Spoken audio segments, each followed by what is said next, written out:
on this episode of Edge of the Web.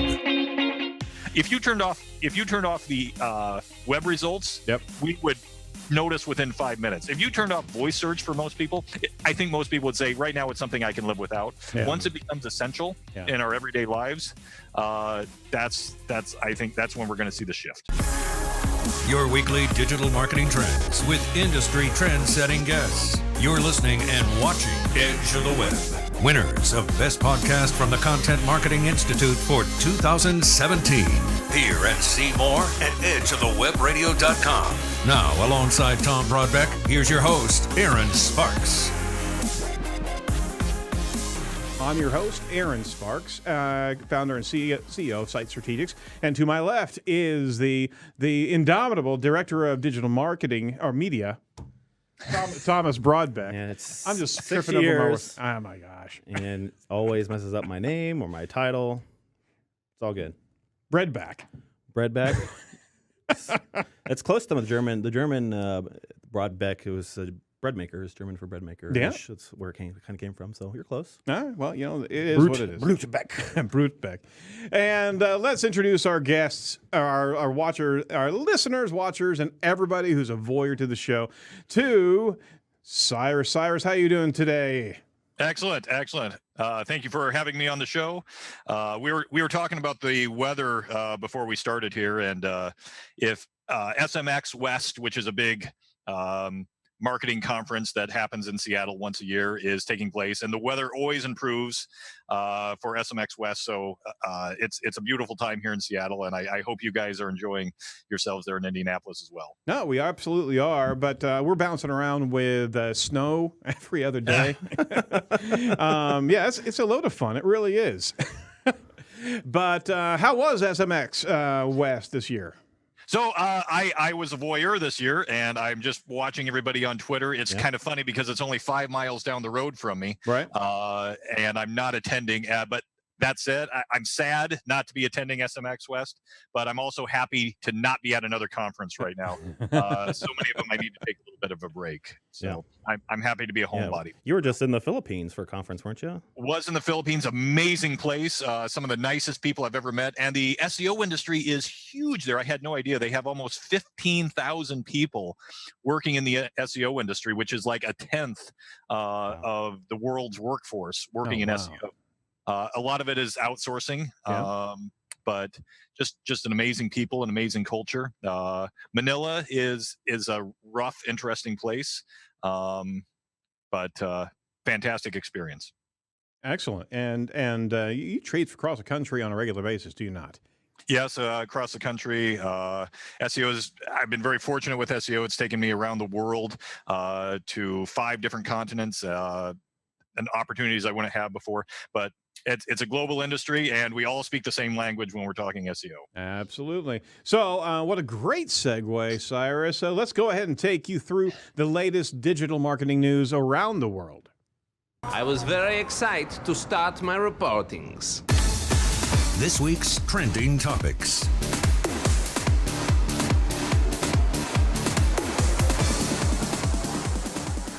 Okay, from Search Engine Roundtable by the venerable Barry Schwartz. I'm throwing through a lot of adjectives around today.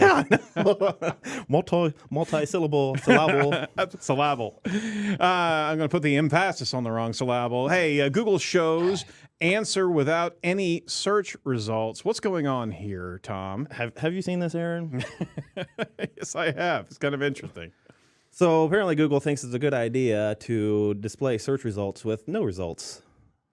It's a new test, so they're a test in quotation marks. So they decided to roll out with a few different search queries. So here's a screenshot there. Noah, scroll back up. It's showing time in Los Angeles, and it just shows 5:10 p.m. That's it. And that's it. Nothing else. No ads. Yeah, well, that's a good thing or a bad thing, but no organic. What about all the critters that we're trying to optimize around party time in Los Angeles? Yeah. Now, what about Time Magazine? If you just Google time. Yep. Or nap time in Indianapolis. I mean, nothing or nothing's there. Nothing's it's there. devoid. Yeah. So here's a tweet from Danny Sullivan, the search liaison from Google, he says they're rolling it out for calculator, unit converter, and local time search results. We're experimenting with a condensed view to further speed up load time because Google's super slow. People who search for those tools rarely use full search results, but the results will remain available for those who want to use them via the show results, all results button. I bet there's a bunch of people pissed off on just that area right there. What do you think, Cyrus? I think this is a huge deal, and people are pissed, and not specifically for these specific results. Unless you're timeanddate.com or Time Magazine or a few edge cases. Sure. But this demonstrates a further erosion of organic visibility and a slight abuse of Google's monopoly power. And I think that's what SEOs are a little worried about. If Google was truly concerned, if their leading metric was user experience, they would remove ads for the majority of queries, but we don't see that. Why don't you test that one out, Google? Yeah, exactly. So and yes, it does speed up things. It is good. You can make the argument it is good for user experience. But when you are a monopoly, you have an obligation to treat your competitors fairly. This is the same day this happened. Google introduced a new and expanded Google Flight Search, which is incredible. It's probably the flight search that I'm going to be using from now on instead of Expedia or some of the others. But again, we're not seeing Google demote Expedia, but there's always that chance of them abusing that monopoly power. And so this is why SEOs such as myself are concerned when we see organic results disappear. With these single source answers, we obviously know what they're doing in the space of voice search, right? And I mean, we know that there's only one listing that voice search is really going to be giving you regularly. So it's kind of a parallel utility or utilization that that Google's starting to pare down. And it's very scary because, and I've talked about this before with the AMP use and all of the different changes in the interface that are distancing the consumer from the small businesses and large businesses that are wanting to connect with that consumer. They are really insisting upon the interaction between us and the consumer, and they're really they're taking some liberties that if they polled us, we would probably vote them off the island. To be honest with you, it's a tough pickle. And when we talk about voice search, I don't know anybody who knows what the answer is in 10 years. We keep saying we have to evolve to a voice search world, but I haven't seen what that looks like yet. People are getting ready for it. So in the meantime, desktop search isn't going down. Desktop search has remained stable for 7 years. Mobile search continues to increase. So even though there are these evolutions, it's a rough when we see these results get degraded. So for now, I know that I do a good business on desktop and mobile search, and that's where I'm going to put my effort. And voice search, we'll have to see when it gets here. or we'll hear when it gets here. This is a good example of how we always talk about you need to have a diversification of where all your marketing is. You can't put all your stuff into all your marketing into one basket. No, you cannot. For examples just like this, if you rely solely on social, right, then before you know it, Twitter shuts off Vine. If you're solely related on, related to Vine, so that's why you can't put all your eggs in one basket. You got to diversify. No, absolutely. From Search Engine Journal, Roger Monti actually wrote, Google's broad core algorithm update has been examined, and if you're not in SEO, you may have missed this, but there was a relatively large update from the core algorithm. It started on the 21st of February. We were seeing a number of volatile position movements, a lot of volatility actually, and SEMrush was a great tool to be able to give that feedback, but we're seeing a lot of bouncing around, and lo and behold, the algorithm, or SEOs around the planet, we're referencing that, and Google comes out and lets us know that, they were absolutely doing something. So the core algorithm update clues, and they offered a few clues up, but here's what we know. The update was focused on providing better search results. That's as generic as all possible. There's nothing wrong with sites that lost rankings. There is no way to fix sites that lost rankings. I'm going to bold that one. The improvements are focused on the content, but it is not a quality issue. And the text from Google's announcement says each day Google usually releases one or more changes designed to improve our results. Some are focused around specific improvements. Others are broad changes. Last week, we released a broad core algorithm update. We do these routinely several times per year. The core algorithm update has been actually getting updates on a daily basis since 2012. That's 665 updates per year, actually. So, what do you think about some of these changes, Cyrus? Have you been witnessing some changes in the spaces of which you monitor? I haven't seen a lot of spaces with me or any of the clients that I work with, but I know they're out there. It's interesting because up to about 2012, Google would have big core algorithm updates, and we would name them Panda, Penguin, Caffeine, all that. And Google would give us a lot of clues as to what was going into those algorithm updates, whether it's links or content or whatever. Since that time, now there's very little information coming out of Google. Sometimes they don't even know exactly what's going into the algorithm. It's a black box because there's a lot of machine learning involved. And so things are getting a little murkier than they used to be. That said, I don't always think it's wise to take Google statements at face value. That there's, for instance, you had a little chuckle when you said, there's nothing you can do to fix your content. Of course, there are things you can do to fix or improve your rankings. The algorithm is targeting something, and if you work on those things, you can, hopefully do better. That's why I always hate it when people say don't chase the algorithm. I think it's worth to do correlation studies and do analysis of what's working and what's not working, because you just can't take Google at face value because they don't want to give you that information. So we have to chase the algorithm, and we've got to do what we can to figure things out. No, you're absolutely right. It's just there's so many updates now, and we also have a full knowledge of what clean SEO is. So you got to keep your nose clean regularly. But it's really a challenge because we're in the choppiest waters we ever have been from an SEO standpoint. Cyrus, you go back 20 years in SEO, as do I, and there's been a heck of a lot of substantial changes, which we can look back fondly.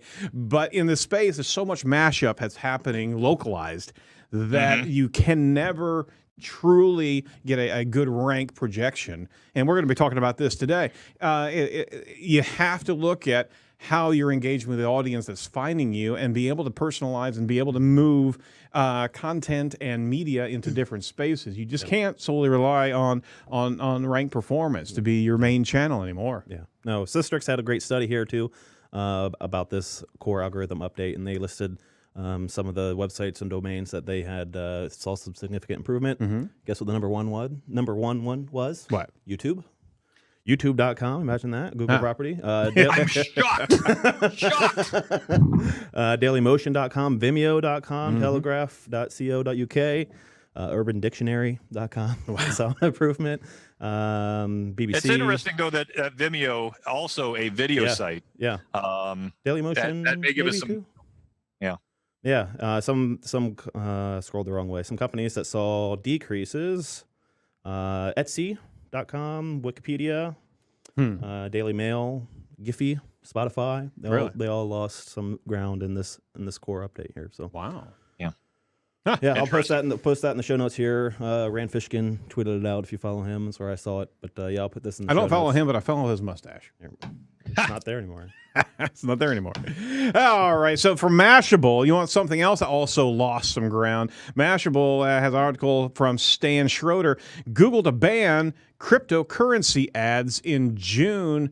For those of you who are the fans of cryptocurrency, you got to pay attention to this, especially if you're one of the the plethora of new bit whatever platforms. I mean, they're everywhere now. It's crazy. Google actually banned any cryptocurrency or initial coin offering related ads starting in June. The company actually announced an update to its advertising policies document. According to the document, ads related to cryptocurrencies and related content, including but not limited to initial coin offerings, cryptocurrency exchanges, currency wallets, and cryptocurrency trading advice will no longer be allowed on Google's AdWords platform. I wonder why. Anyone? Jump ball. I mean, there's just a bunch of spam. I actually support this. I think this was a good move by Google, and the last time they significantly did this was with payday loans about 4 years ago. But anytime you see these money or your life queries where there's a lot of fraud, we usually see Google take action. And let me be clear, I'm a huge fan of cryptocurrencies. You wouldn't know that. We talked about this by looking at my Twitter stream, but I think you have to approach it responsibly.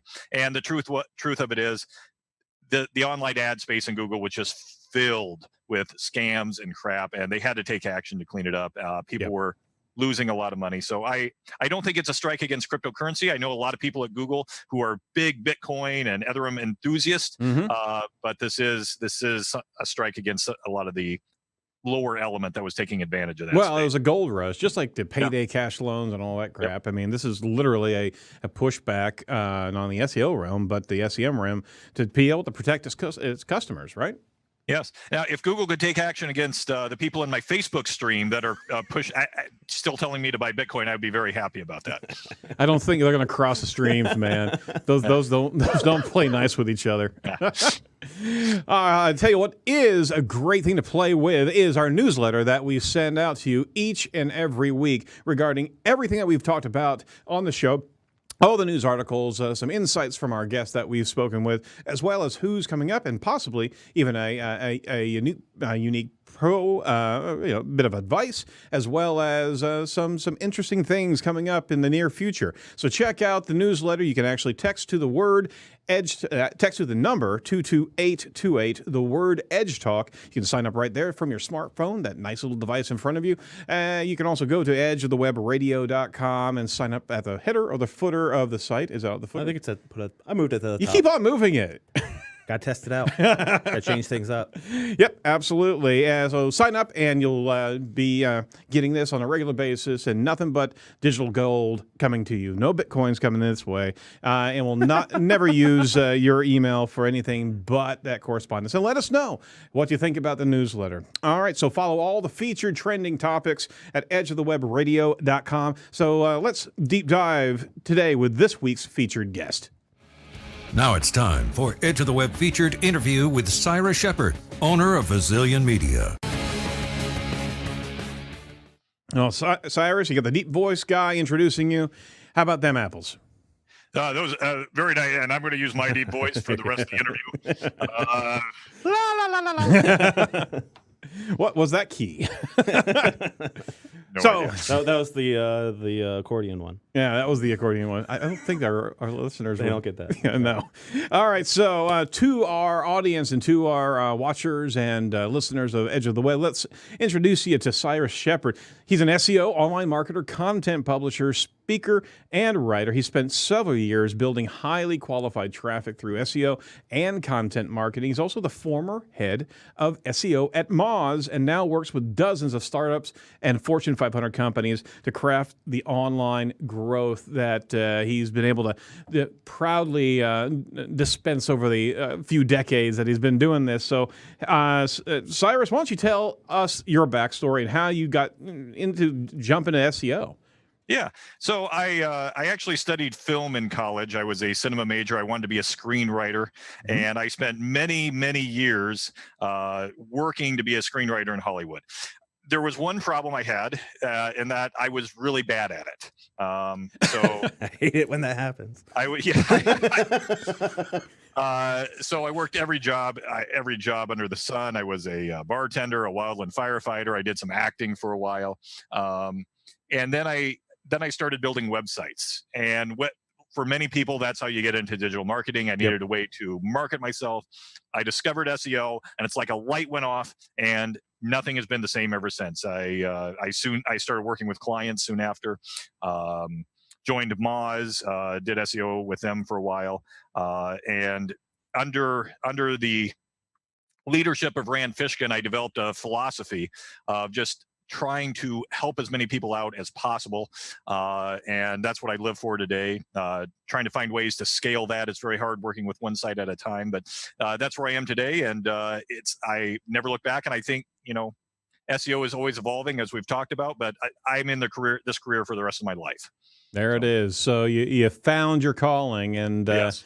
SEO is truly. I mean, it's the combination of art and science, and it's great to be able to continually find individuals that have stayed the course and haven't dropped off of the SEO wake just because not only things change, but on top of that, there are so many other disciplines in the digital marketing space. It's a tough road. SEO is a tough road, and it's a very analytical road. And you got to have that scientific mindset to be able to tackle it, right? Yeah, you do. And you also, that's something I kind of wanted to talk about today. Because we've seen a shift in the last few years towards technical SEO, a renaissance of technical SEO. Back in 2000, 5 or 6 years ago, it was all about link building and creating viral content and top 10 lists, and look at what BuzzFeed is doing. And we've shifted away from that a little bit towards the technical side, implementing schema, crawling and indexing at scale, massive, intelligent keyword research and speed. But I think in that shift, which is awesome, we have forgotten a little bit of the marketing human side. So some of the engagement. What is our brand doing? How are people interacting with that? And I'm trying to shift it and focus myself back on more of the marketing side. Also because that's what I'm good at, and I'm not a very technical person. But what were we talking about? Well, I tell you what, we're going to actually unpack that, and we're actually going to unpack the concept of SEO engagement and the technical side of things. But I do want to actually make a pause real quick and actually introduce our title sponsor, give them a quick shout out. Site Strategics is actually proud to be the title sponsor of Edge of the Web, and wanted to share with the listeners of our show a very special offer. We provide digital marketing strategies on a regular basis, and it goes without saying that we're consistently being asked what about the return on investment of digital marketing. That's what you really should be focused on. So we'd like to, if you'd like to discover what your marketing ROI is, well, we actually have a great offer for you. If you actually go to the site, what's our URL there? It's offer.sitestrategics.com/edge. You can actually drop in there, submit sign up right now. Don't submit. Discover your ROI, and we'll actually have a talk to see whether or not we can put together an ROI checklist. We actually go through SEO audit, social media review, paid marketing review, conversion analysis, competitor analysis, gap analysis, and the like. So jump in there and sign up, and we'll be able to have a great conversation with you and see if this is a right step in the right direction to understand all of your digital marketing tactics and how they're paying off for you. All right, jumping into the right engagement for metrics on SEO, which is right on course here. The SEO industry is actually starting to undergo a really big change with voice search, right? Yes. So what are some of the metrics that SEO should be focusing on to show value in that space? Boy, this is a big conversation, water cooler moment. But we talked about voice search to start off the show. Kind of unpack some of your thoughts around that and what you're seeing change in the environment.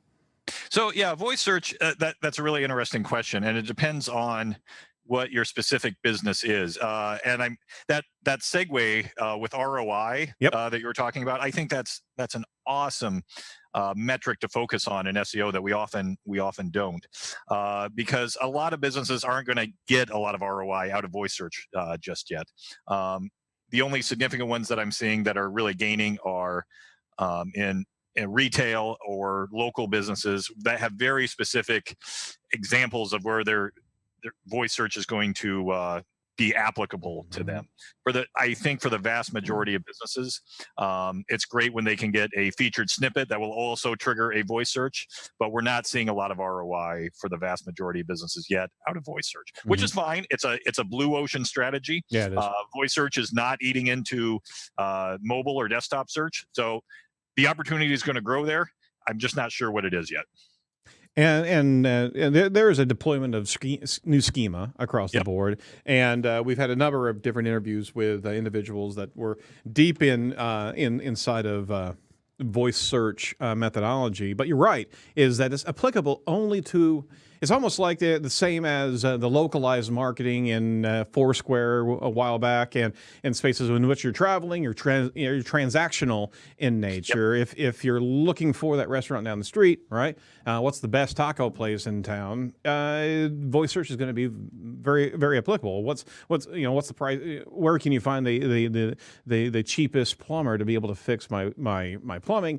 There's something there. But whenever you get into some more deeper queries, you're just not going to have a space that voice can actually serve you, right? Yeah, and in I think we're going to see some interesting wars in the retail space.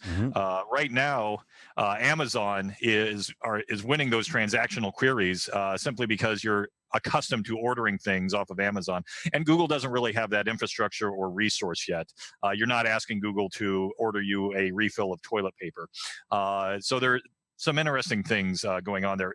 Google, that said, the artificial intelligence behind Google is vastly superior to Amazon. We turned on an Amazon Alexa recently for Christmas. A bunch of us stood around, and the first thing we asked was something like, "Who is Cyrus Shepard?" Thinking it would be intelligent enough to return a Google search query, and it was just horrible results. So, what were the results, Cyrus?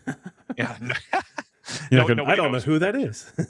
So I think voice search is so in its infancy right now. We're going to see some interesting developments in the next 5 years. It's something that if you turned off the web results, we would notice within 5 minutes. If you turned off voice search for most people, I think most people would say right now it's something I can live without. Once it becomes essential in our everyday lives, I think that's when we're going to see the shift. No, you're absolutely right. Hey, one of our audience members watching the live cast, and we want to make sure all of our podcast listeners know that we do this broadcast on Facebook Live each and every Thursday at 3 p.m. Eastern. Gaston Riera, he asks, Cyrus, is there any specific thing to check in a log analysis for an XXL e-commerce? We know that site speed is A+, and we have a lot of dynamic pages created.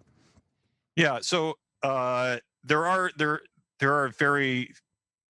a number of specific things you want to look for in any log analysis file that most log analysis file software will highlight. I prefer Screaming Frog for log analysis, but you want to look for crawl errors that simply aren't reported. 404s, 403s, 50, all the realm of crawlers. You also want to look for spider traps, making sure that Google is crawling your high priority pages, not spending all its time on your low priority pages, especially in your specific scenario, Gaston, where you have a lot of dynamic pages created. It's possible you're creating crawling paths where Google's spending a lot of time in those areas. So, but most of your log analysis software, and I do recommend using software to assist with this, will highlight these issues. So it's very worth doing, and usually very enlightening the first time you do it. Boy, log analysis. Yeah, it's something I've never dug into. Oh my gosh, I used to. I mean, that's where.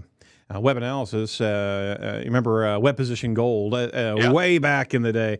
I mean, that was this was before JavaScript trackers. Is that you were pulling from log analysis files, and it was really how they were able to parse through that. And you had some hefty log files that you had to dig through, and it was really, I mean, it was the user experience and how you could actually pull insight out of those logs, because you got to know the site backwards and forwards to be able to interpret what that data was, right? Yeah, and it's a huge challenge. When I was at Moz, just getting the logs was a huge challenge because our technology stack was built on so many different platforms and different areas that when I asked for logs, they would the engineers would say, well, which logs? And they could give me millions and millions of rows of data that only covered, one section of the site. So it's still a huge challenge for people to get those. Side note, and briefly, I was actually brought into the city actually asked me to analyze all 24 public libraries and their log data for a month.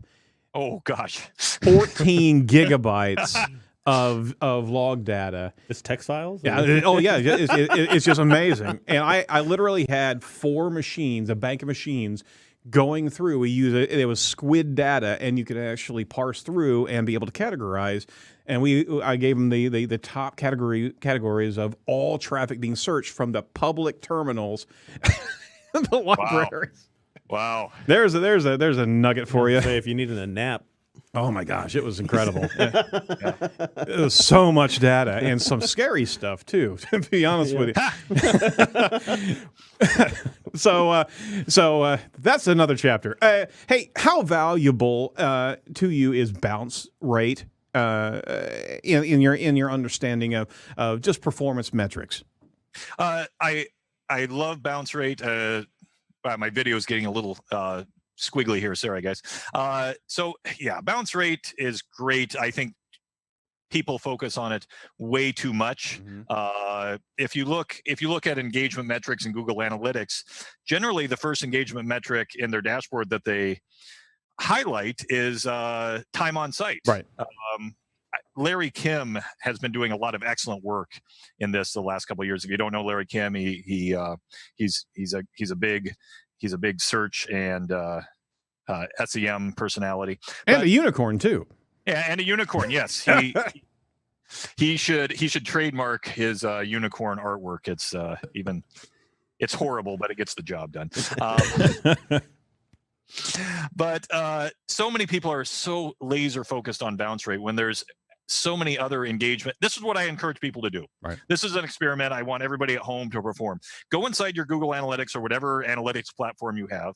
Take the last year's worth of data and look at your traffic, your organic search traffic, mm-hmm. and then compare it to all your engagement metrics, your bounce rate, your time on site, your pages per visit, and your conversion rate if you have goals set up, and see if you can see a connection between these metrics. And when I do this with clients, it's often amazing what pops out at you that pages per visit or time on site will actually correlate, and you can see the graphs move up and down. And you often have to adjust your time frame to a week or a month to see these connections. Mm-hmm. But you can see your traffic moving up and down with these engagement metrics. And when you do that, it's so obvious that Google is incorporating some of these engagement metrics, and we don't know what.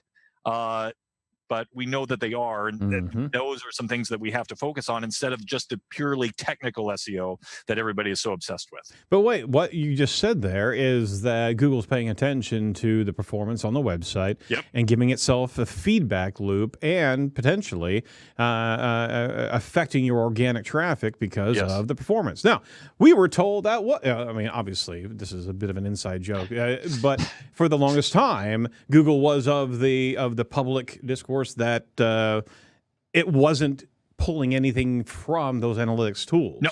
Yeah, right. So yeah, that's something that needs to be cleared yep. up. Google is very clear, and I believe them 100%. They are not using your analytics data, mm-hmm. but Google has their own analytics yes, data. Yes, they do. They don't need access to your Google Analytics account, and they're not looking at your Google Analytics account. Right. But they have Google Chrome. They can see exactly what their users are doing. Yep. They can see exactly what links people are clicking, which has its own implications in terms of passing PageRank. So it's not a privacy issue. Google knows if users are satisfied with the results, how they're interacting with your page, regardless of what information you're giving them. Mm-hmm. And we don't know exactly what those metrics. I like to think of metrics like bounce rate and time on site and pages per visit. Those are proxies for whatever Google is actually using. We sometimes get too caught up in, does Google use this? Does Google not use this? Doesn't matter. We just need metrics that are proxies for what Google is actually using. And for that purpose, things like bounce rate and time on site are good proxies. So those are what we can focus on, but we don't need to worry about Google stealing around. They've got so much data. Did you ever see the report when you turn your phone off onto airplane mode, how much data those phones collect that just burst as soon as you turn it back on?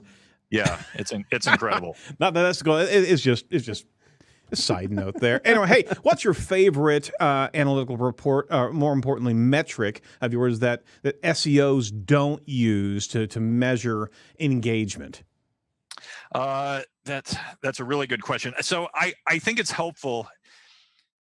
Myself, I don't focus on any one metric. But if I had to pick my favorite metric, I would pick time on site. Because I've seen, working with myself and my clients, when I can move the needle on time on site, I typically see the biggest movement in terms of Google SERPs and my rankings. And I don't quite see that as much with bounce rate or pages per visit or even goals. Right. I've seen situations where I've increased my goal conversion, but people are clicking through so fast that my rankings have actually seemed to decline. And I wish I could do a large scale. It's very hard to gather correlation statistics on this because public data on engagement metrics just isn't that good. We need better browser plugins, and there's privacy concerns. So you generally have to hack these together with whatever metrics you have. But if I had to have my favorite, it would be time on site. So let me unpack this a little bit further. I mean, that actually gives you that much more of a understanding. You got to have context of the site, bar none. You got to know where your funnels are. You got to know all the valuable pages of their website. But when it gets down into understanding intent of your audience, and that's SEO. Yes. It's not just a keyword that's bringing them in. There's a shopping experience. There's a buyer's journey that they're on to be able to find your content.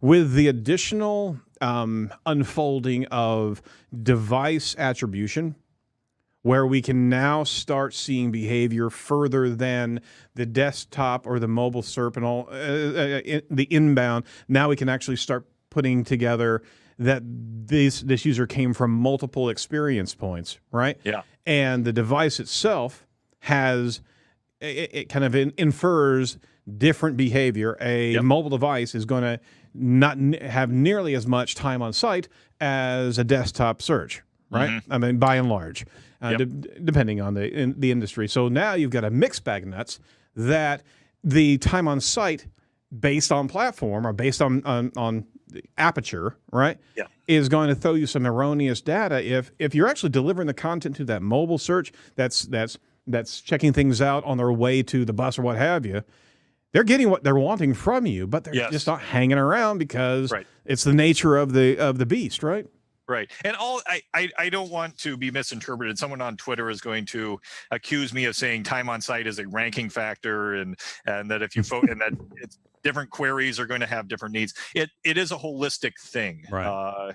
And just as you mentioned, different devices, different intents are going to have different engagement metrics. So just making one move, if you get time on site up to 10 minutes, that doesn't necessarily mean anything. It's all contextual. So you really have to look at it holistic. Are we satisfying the user for this particular session? Yeah. But the way I like to think of it is not only are we satisfying the user for this particular query, this particular need, but we're offering the opportunity to answer their next 5 questions right then and now.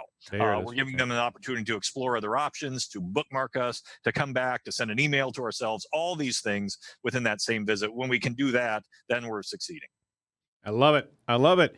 Hey, by the way, Gaston Riera, he let us know that you are one of his favorite top SEO experts. He's coming out of Argentina. Oh, thank you, Gaston. Thank you. Argentina. I'm tripping over words left and right. Hey, Cyrus, in a recent presentation at PeepCon 3.0, you say that increasing SERP visibility doesn't guarantee traffic. All right.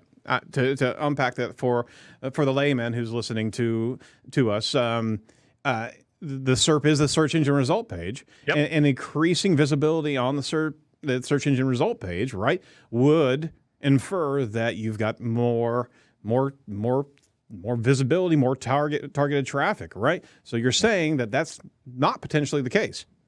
Not, and we talked about one at the opening of the show where if you're timeanddate.com, you rank number one for time and date, but now you're getting zero traffic because of it. With Google introducing a lot of features and knowledge panels and all sorts of different results, ranking number one isn't what it used to be. And Russ Jones, one of my former colleague from Moz, is working on some equations for this called spread, which is the idea that certain SERPs have more. I'm bastardizing his idea here. Apologies, Russ. But certain SERPs have more spread of results and features and ranking number one doesn't mean anything.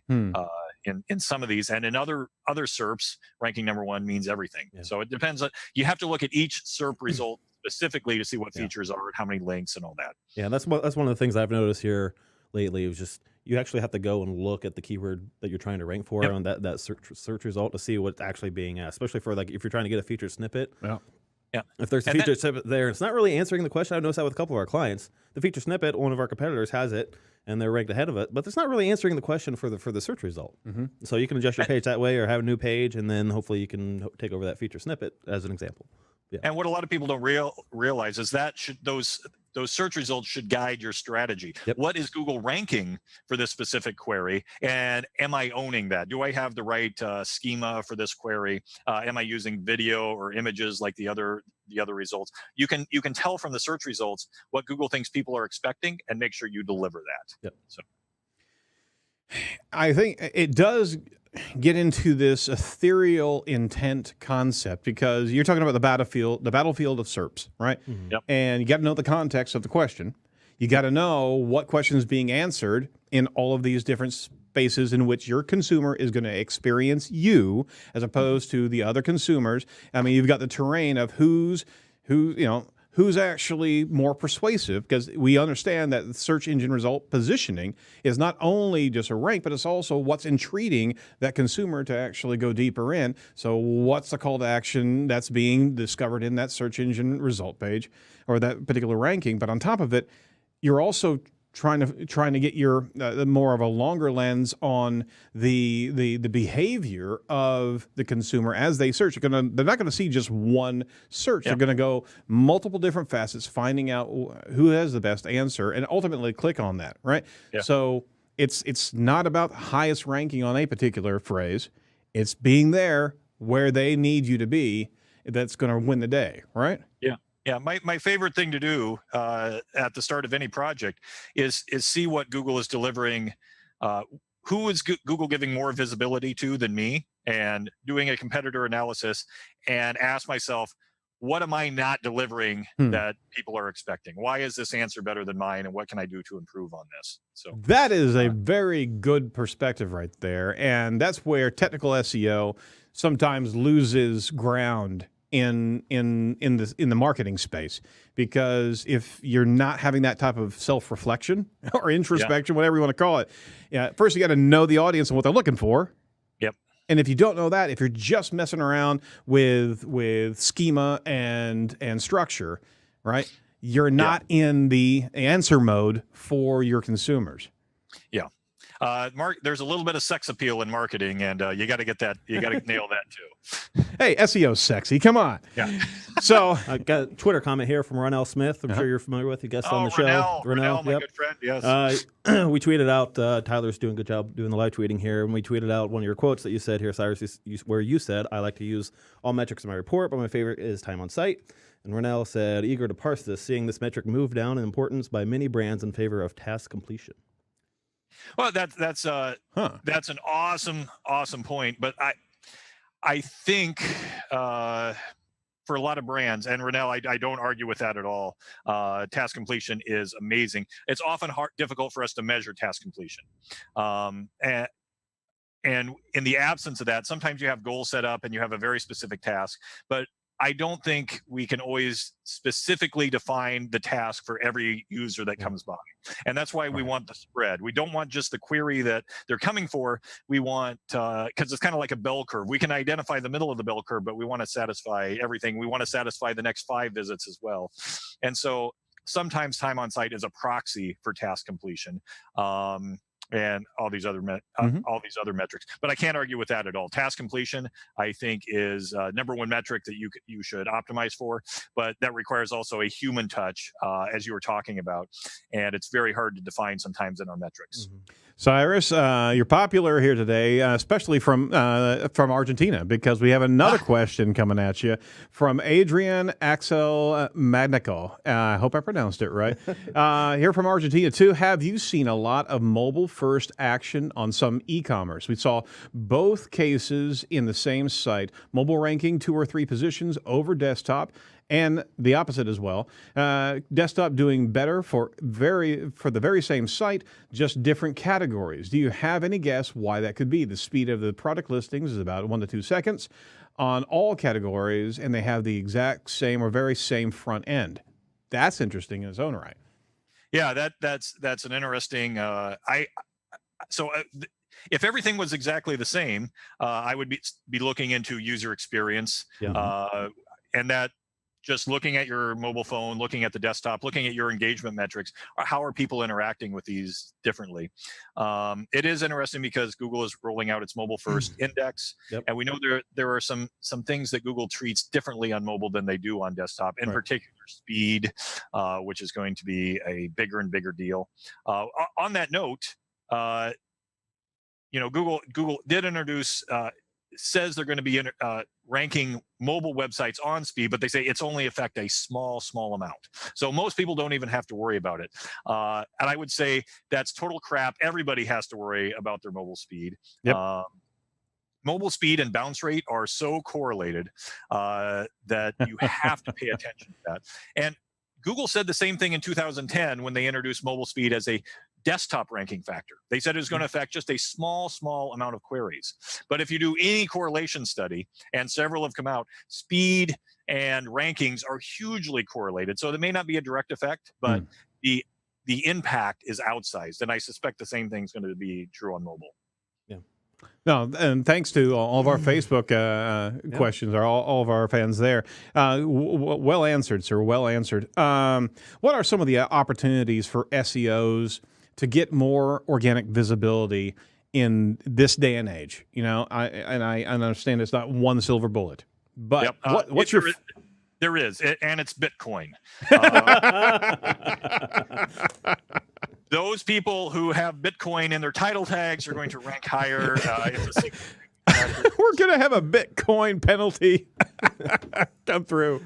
So I think this is going to sound like a cliched answer, but I think, the Systrix report that we mentioned, that YouTube and Vimeo were some of the top results. I think Google and Facebook and Twitter are shifting more and more to video. And we've seen a lot of brands make this shift. I'm making the shift with my own sites and my client sites, trying to add more video. But I think the opportunities are still huge in the video world to use video to help improve your rankings. And, Gary Ilias, has tweeted that if you're looking to improve your rankings, try video. I think when he says something like that, it's a big hint.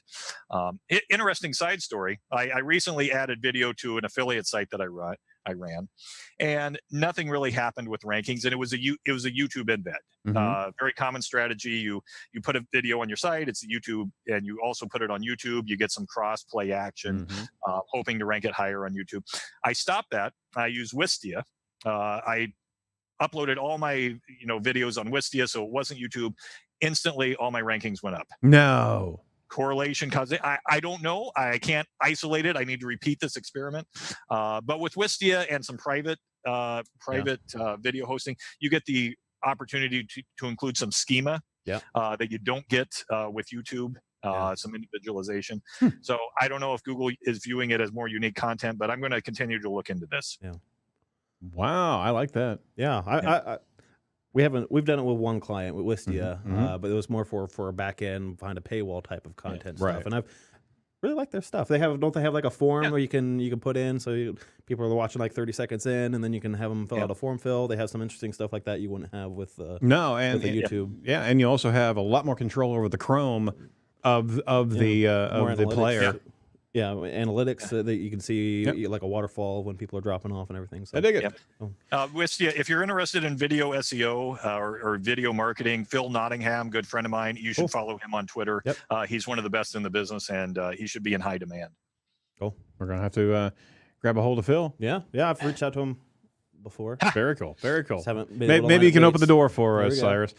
Yeah. Hey, jumping into another topic, kind of it's a adjacent topic, but technical SEO seems to be a continually more important skill. Yeah. And the T marketers that are in different spaces have to start appreciating and pulling in some technical SEO skills, because content publishers, social media, all have to have a better reservoir of knowledge in the technical SEO realm. What can you recommend to SEOs to learn more about technical SEO, as well as non-SEOs to learn about technical SEO?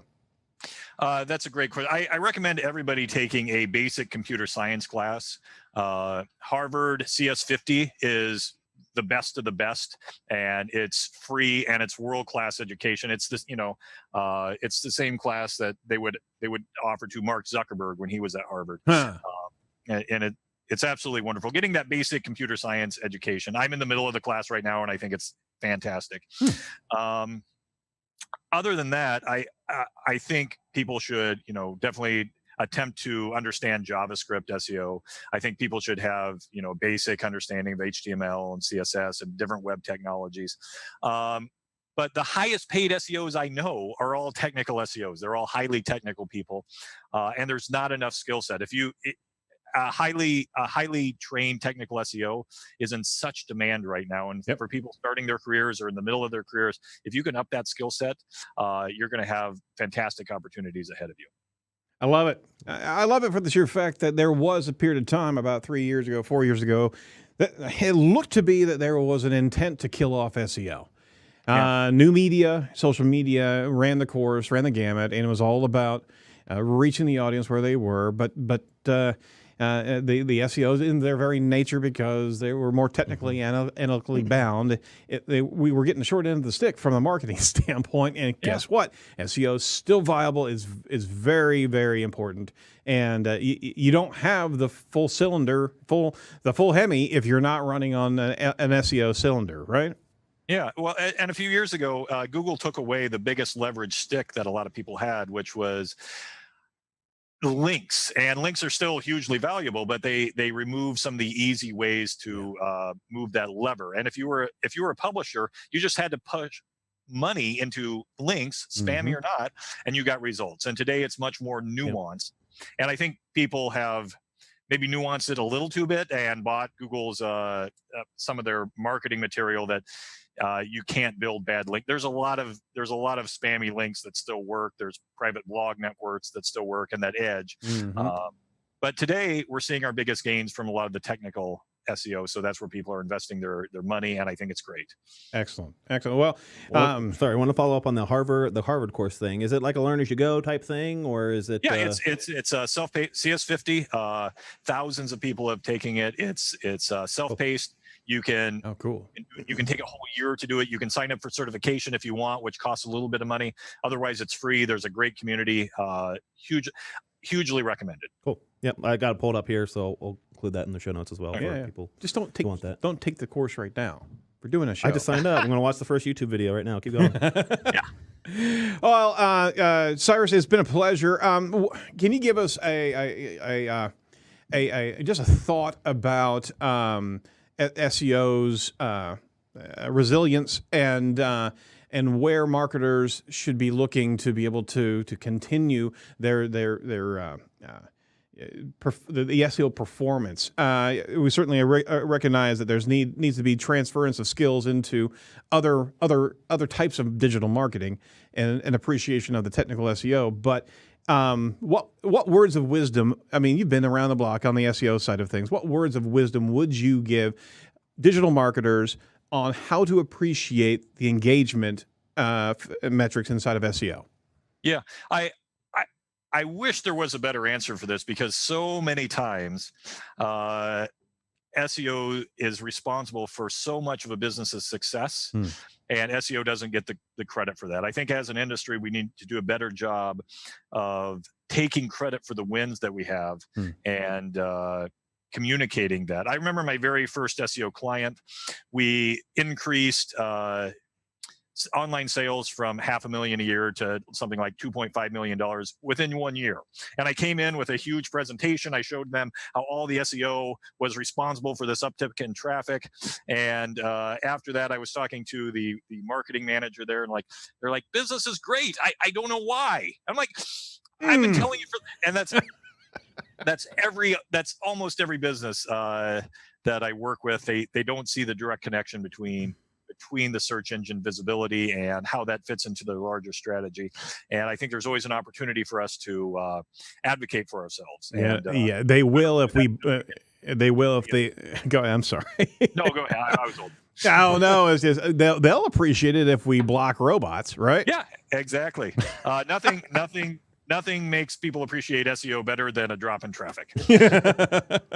Well, Cyrus, we really appreciate the time today, and we'd like to know a bit more about what bugs you in your industry right now. Oh, gosh.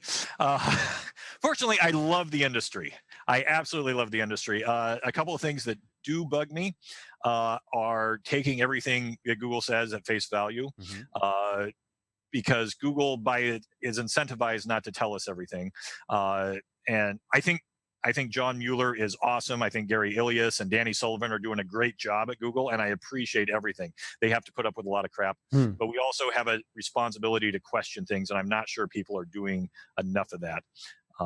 Another thing that bugs me is not forgetting the old school tactics, such as PageRank, still hugely part of Google's algorithm, but PageRank is almost a dirty word in modern SEO circles.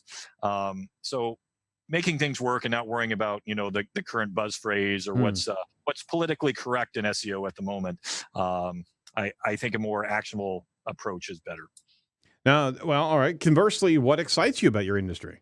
Oh gosh, so much. I think we're entering a time of, SEO tools have been the same for a few years now.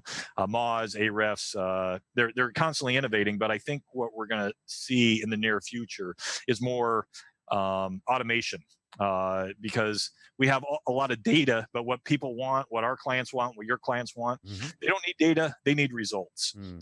They want their visibility to go up, they need more business, they want to engage more with the customers. And as an SEO industry, I think we're going to find some more automated solutions to do that, and that's where my interest lies right now. The tools are amazing, and if you've been around as long as we have, to be able to see these SaaS products that are so intuitive, and they're doing such a good job for us, that used to be 12, 15 hours worth of work just to get the type of analysis that we have now. It's all operable now. You can move quicker because you've got these tool sets that are speaking right to you. And the appreciation for technical SEO, I think, should start really cresting with these type of tool sets that are out there. Sorry, I'm just a big fan.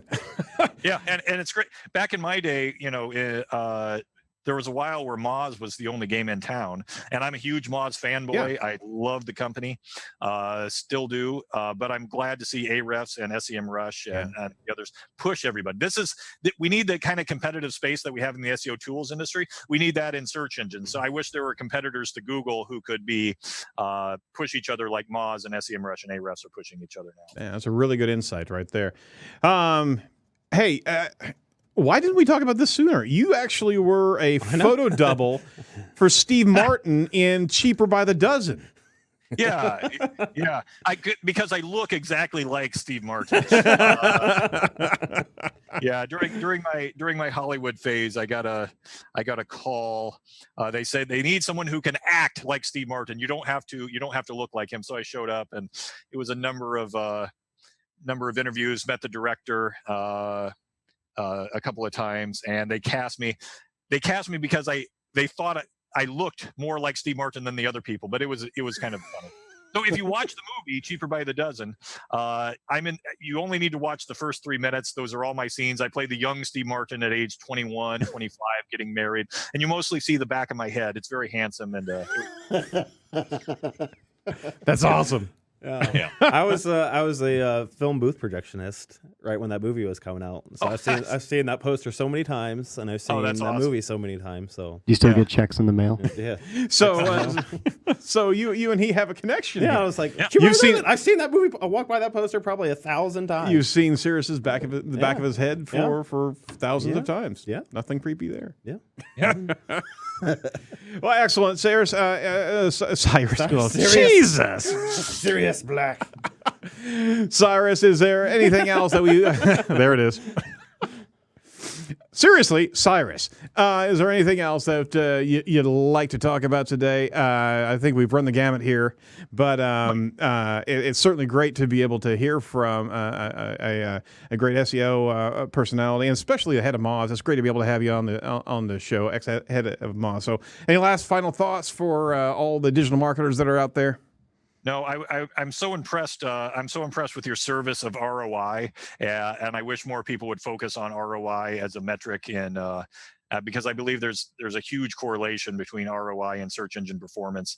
I think that's an excellent way to close our thoughts today. Absolutely. Well, thank you so much, and I'll take that and run with it. Make sure that you'll check out the embedded video on the landing page. Absolutely. If you want to take advantage of that offer, it's offer.sitestrategics.com/edge. Sign up and have a conversation with us and see what we can do to discover your digital marketing ROI. I appreciate that tee up, Cyrus. That's awesome. All right. Thanks to all the colleagues at Site Strategics and Edge of the Web for today's production. A special thank you to our colleagues here, as well as our guest, Cyrus Shepard. Be sure to check out all the must-see videos and audio over at edgeofthewebradio.com. Hey, if you like this show, if you're listening to it on podcast, give us a review. It helps our rankings, and give us some feedback as well. We'd love to hear what you think about the shows and how we can actually improve and who we should be talking to. So, and speaking of that, we're talking to somebody tomorrow. So join us tomorrow. Yeah, jump in. We have another show with Jeremiah Smith, the Simple Tiger. And hopefully he's got a great background, too. There we go, yeah. You'll find out what we're talking about if you tune in tomorrow. So from all of us at Site Strategics, thanks so much, and we'll talk to you real soon. Do not be a piece of cyber driftwood. Bye-bye.